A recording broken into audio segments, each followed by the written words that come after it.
जय गणेश विद्यार्थियों। कल की कक्षा में हमने व्यंजन शब्दी की शुरुआत की थी और उसके दो प्रकार किए थे, सचुत्व और स्तुत्व। आज हम उससे आगे के प्रकारों के बारे में परिचर्चा करेंगे। तीसरा प्रकार है जसत्व संधि।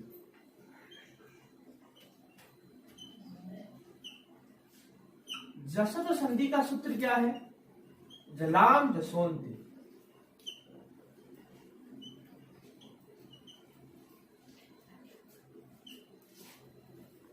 ये सूत्र क्या कहता है? जल के स्थान पर जस आदेश। जल के स्थान पर जस। जल का मतलब क्या? माहेश सूत्रों में ज भ य से लेकर के श श र हल यहां तक कौन सा प्रत्याहार बनता है? जल प्रत्याहार। और जस प्रत्याहार है ज ब ग ड़ द स, इनसे मिलके क्या बनता है? जस प्रत्याहार। जस प्रत्याहार में क्या है? वर्ग का तीसरा वर्ण है ज ब ग ड़ द स। अब जस प्रत्याहार है तो जस प्रत्याहार कैसे बढ़ेगा? ज ब ग ड़ द और स। हम देख रहे हैं इसमें क्या है? प्रत्येक वर्ग का तीसरा वर्ण है। तो हमें क्या करना है? जल वर्ण के स्थान पर क्या करना है? तीसरा वर्ण करना है।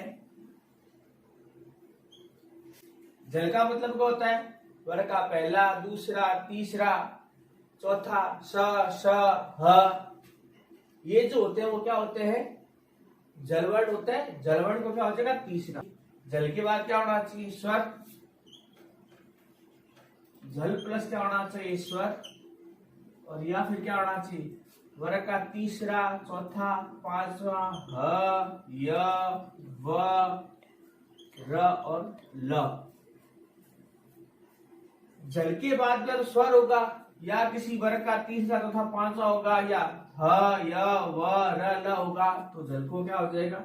उसी वर्ग का तीसरा वर्ण हो जाएगा। उसी वर्ग का क्या हो जाएगा? तीसरा वर्ण हो जाएगा। जैसे वाक परस ईश। वाक परस ईश अब क्या है? अपने वर्ग का पहला, तो इसको क्या हो जाएगा? तीसरा। तो क्या हो जाएगा? वा ग ई सह। तो क्या हो जाएगा? वागीसह। तो पहला उदाहरण हो गया। तो का क्या हो गया? जल। और जल की जगह हमने क्या कर दिया? जस। और जस में कौन सा तीसरा वर्ण आता है? तो तीसरा का तीसरा वर्ण ग। तो क्या हो गया? वागीस। जगत ईशः। तो जगत है तो यहां पर क्या हो जाएगा? जगद। तीसरा द का तीसरा द, तो यहां पर क्या हो जाएगा? जगदीश। सुप। अंतः। अब प का तीसरा क्या हुआ? ब। तो क्या हुआ? सुबुत। ये क्या हो जाएगा? सुबंत। उदाहरण दिक, अंबर। जलाम जसोन्ति सूत्र हम कर रहे हैं तो क्या कहते हैं? वर्ग को तीसरा वर्ण। तो क का तीसरा क्या हो जाएगा? ग। दी ग अम्बरः क्या हो जाएगा? दिगंबरः। पांचवा उदाहरण अच, अंत। अच अंतः। अब च का तीसरा क्या हो गया? च छ ज अ ज अंतः क्या बनेगा? अजल।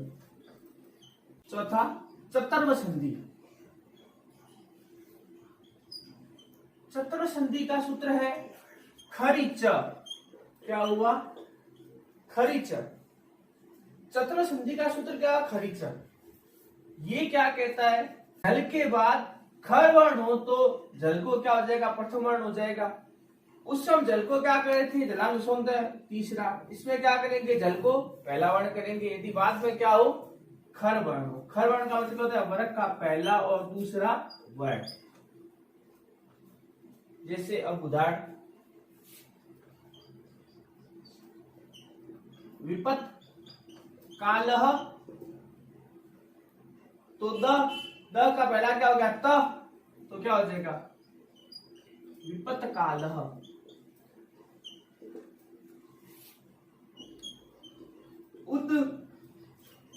उत्पन्नः, उत्पन्नः, तो द का पहला क्या हो गया त, उत्पन्न।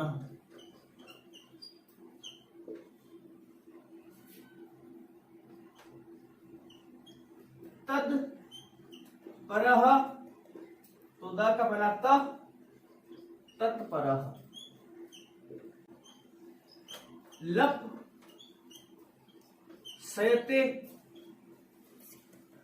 लप सयते, तो ये तो पहला ही है, तो पहले होने से सीधा जुड़ जाएगा, क्या हो जाएगा लपश्यते। लब सयते, तो भ का पहला क्या होगा प, तो क्या हो जाएगा लपश्यते। उदकीर्ण, तो द का क्या हो जाएगा पहला त, उत्कीर्णः।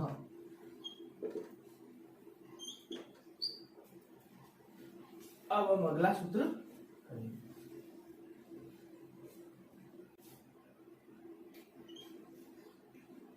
5 संधि है।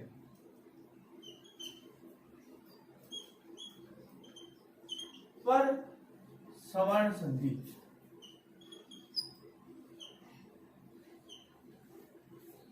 इस संधि का क्या है, के स्थान पर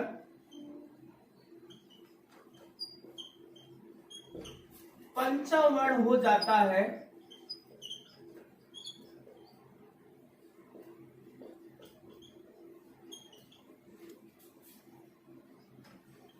यदि बाद में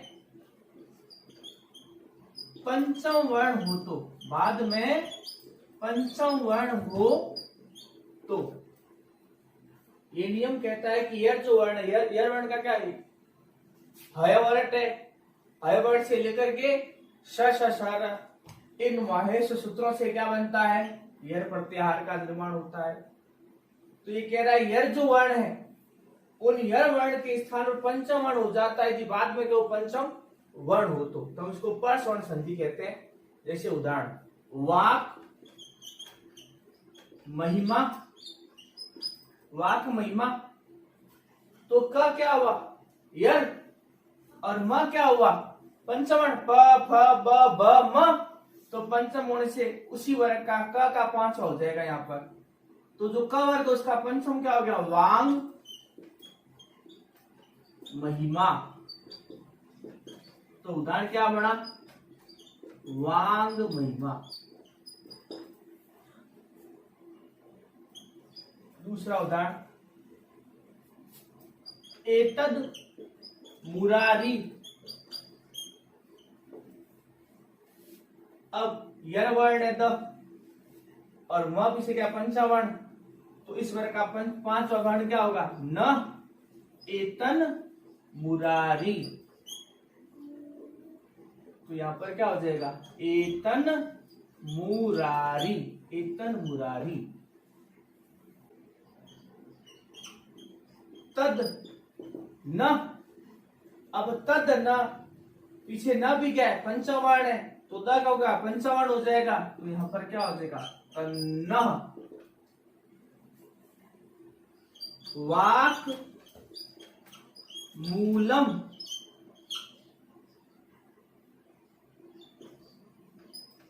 वाक मूलम, तो क का पांच होता ग, तो क्या होता है वांग मूलम।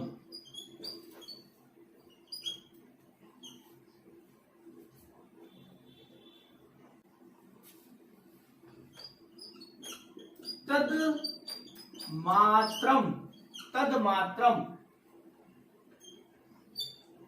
अब म है पीछे तो द क्या हो जाए न पंचम, तो तन मात्रम, तन मात्रम। अब संधि का अगला भाग अनुस्वार संधि।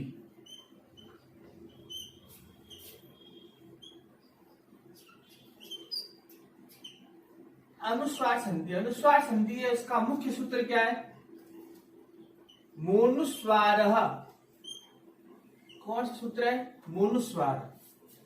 ये सूत्र क्या कहता है? म के बाद व्यंजन हो, म के बाद व्यंजन हो तो म के स्थान पर क्या हो जाएगा? अनुस्वार हो जाएगा। म के बाद क्या हो? व्यंजन हो तो म के स्थान पर क्या हो जाएगा? अनुस्वार। ये संधि का पहला नियम है। अब जैसे हरिम वंदे, म के बाद क्या है? वह क्या है? व्यंजन। व्यंजन होने से म का क्या हो जाएगा? अनुस्वार। तो यहां पर क्या हो जाएगा? हरिम वंदे। म का क्या बन जाएगा? अनुस्वार। उसी प्रकार दूसरा उदाहरण, सत्यम वदः, तो म के बाद क्या है? वह क्या है? व्यंजन। तो म का क्या हो जाएगा? अनुस्वार। सत्यम वदः। तीसरा, रामम नमामि, अब म के बाद न क्या आ गया? व्यंजन। तो क्या हो जाएगा? रामम नमामि।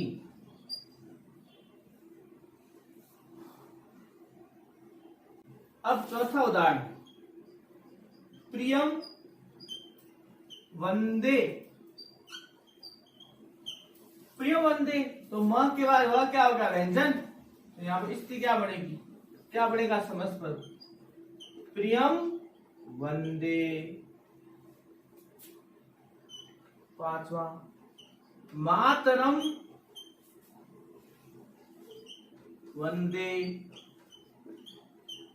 तो म के बाद व्यंजन, तो म का अनुस्वार, तो क्या बनेगा? मातरम वंदे। अब हम इस संधि का नियम नंबर 2, न और म के स्थान पर अनुस्वार हो जाता है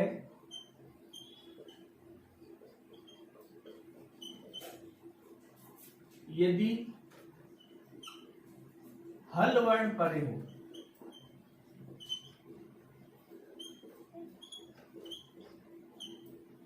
न और म के स्थान पर क्या हो जाएगा? अनुस्वार, यदि क्या हो जाएगा? हल वर्ण परे हो। जैसे पहला उदाहरण,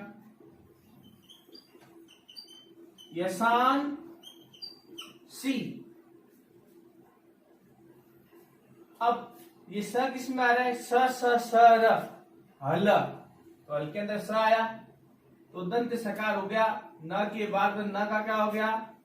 अनुस्वार। तो यहाँ पर क्या बन जाएगा? यशांसी।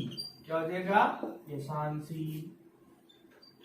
दूसरा उदाहरण, आक्रम सहते, अब म के बाद क्या है? दंत सकार है जो हल में आता है, तो म का क्या हो जाएगा? अनुस्वार। तो क्या हो जाएगा? आक्रम सहते। तीसरा उदाहरण, नम सहते, तो म के बाद फिर क्या? दंत सकार। दंत सकार किसमें आता है? हल वर्ण में, तो म का क्या हो जाएगा? अनुस्वार। तो क्या हो जाएगा? नमस्यते।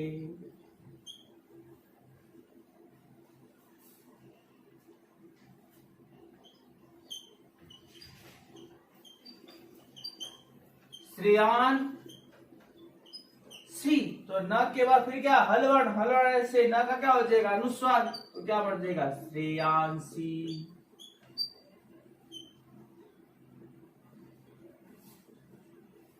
आप साथ साथ में नोट्स बनाते रहिए ताकि आपको बाद में देखने में दिक्कत ना हो। अब हम अगला नियम पढ़ेंगे, पर सवर्ण संधि। अनुस्वार पर सवर्ण संधि।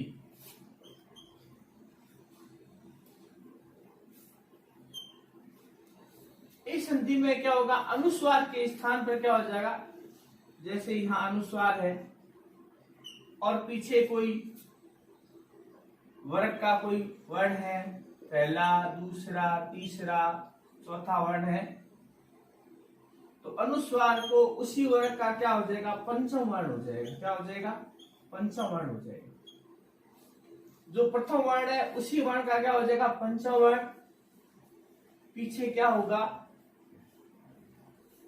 किसी वर्ग का पहला, दूसरा, तीसरा, चौथा कोई भी हो।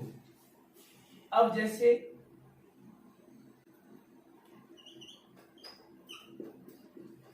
उदाहरण के अनुसार शाम, तब, अब पीछे कौन है, तब, त वर्ग का इस अनुस्वार को क्या हो जाएगा, पंचम वर्ण हो जाएगा। यहां पर क्या हो जाएगा, सा न त, तो क्या हो जाएगा, शांतः। दूसरा उदाहरण, दाम, त, तो त का पंचम वर्ण क्या होता है, न, तो दा न त, तो क्या बनेगा, दांतः।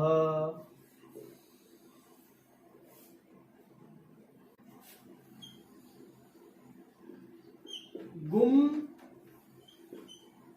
फितः, अब फ, प वर्ग है, तो प वर्ग का इस अनुस्वार को पंचम वर्ण बनाएंगे तो क्या हो जाएगा, गुम, फितः, तो क्या पद बनेगा, गुम्फितः, गुम्फितः।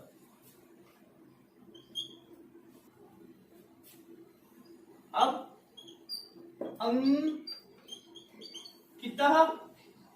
तो क वर्ग का पंचम बनाना है अनुस्वार को, तो क्या हो जाएगा, क ख ग ग ड़, तो ये क्या बन जाएगा, अंकितः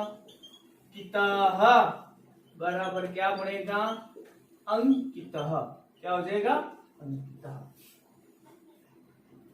ये हमारी अनुस्वार पर स्वर्ण संधि थी। अब हम अगला पूर्व स्वर्ण संधि।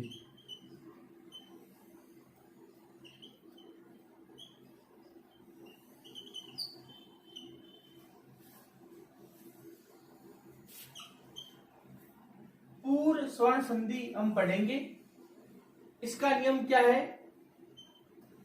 किसी वर्ग का पहला, दूसरा, तीसरा, चौथा वर्ण है और उसके आगे क्या है, ह है। क्या है, ह। किसी भी वर्ग का पहला, दूसरा, तीसरा, चौथा वर्ण और उसके आगे क्या है, ह है। अगर क्या हो, ह हो, तो जो वर्ण है किसी वर्ग का, जो पहला है, चाहे दूसरा है, चाहे तीसरा है, चौथा है, तो उसको तो यहाँ पर क्या हो जाएगा, उसी वर्ग का तीसरा।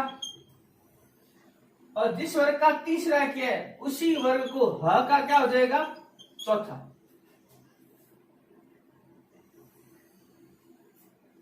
देखो, किसी वर्ग का पहला, दूसरा, तीसरा, चौथा वर्ण है, उसके बाद में क्या है, ह है।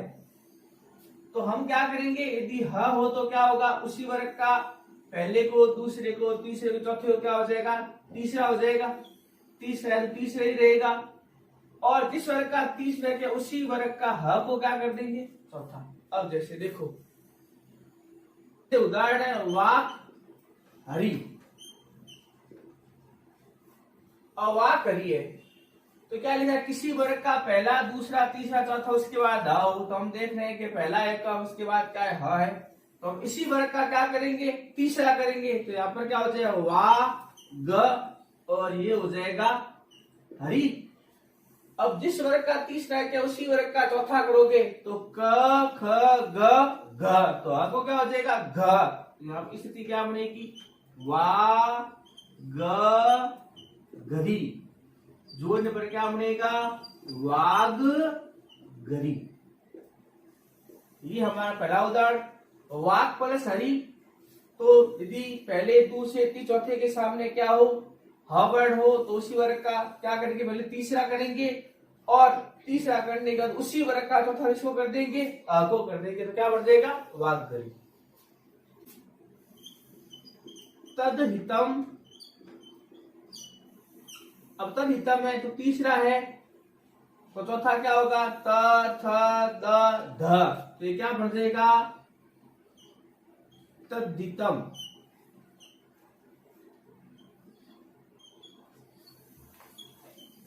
उद्धार। तो यहां पर क्या बन जाएगा? त थ द ध, उद्धार। क्या हो जाएगा?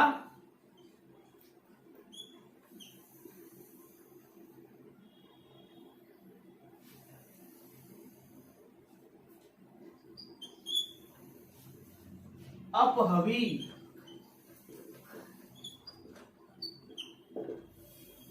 तो प फ ब, तो यहां पर क्या हो जाएगा? ब, और प का जो ना प फ ब भ, भवी। तो यहां पर क्या हो जाएगा? अब भवी।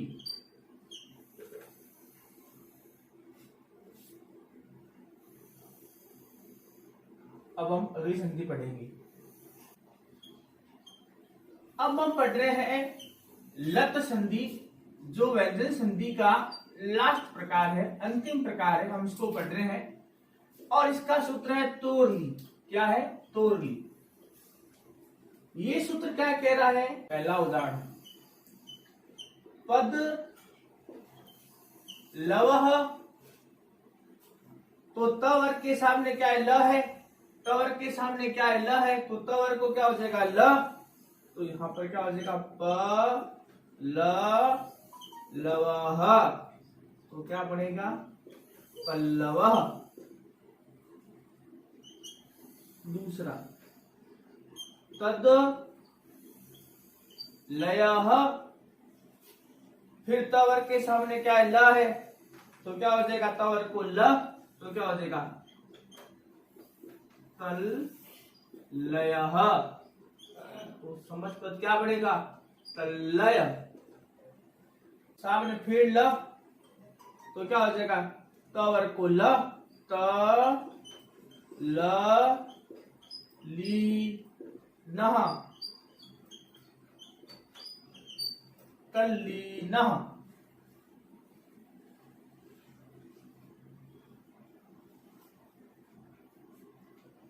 अब हम न जो नासिक वर्ण है उसके उदाहरण करेंगे। महान लाभ। तो न क्या है? अनुनासिक वर्ण है, तो इसकी जगह क्या होगा? अनुनासिक ल होगा। तो अनुनासिक ल क्या होता है? ऊपर चंद्र बिंदु की मात्रा हो। तो म हा ल ला बह। तो महान, महाल, लाभ।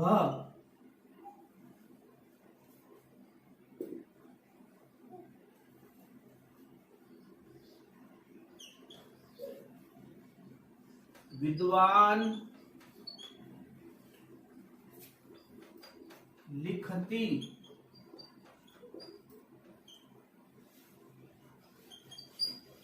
तो क्या हो जाएगा? विद्वान,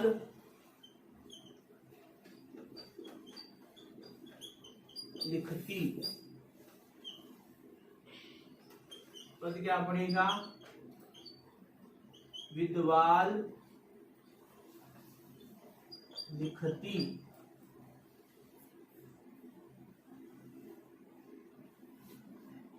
इसी उदाहरण के साथ हमारे आज व्यंजन संधि समाप्त हो गई। आज हमने इस कक्षा में व्यंजन संधि को पूरा कर लिया। हमने व्यंजन संधि के सारे प्रकार समझे। अब हम अगली कक्षा में विसर्ग संधि पढ़ेंगे और विसर्ग संधि पर परिचर्चा करेंगे। आप अपने हमें प्रश्न कमेंट्स के माध्यम से पूछ सकते हैं।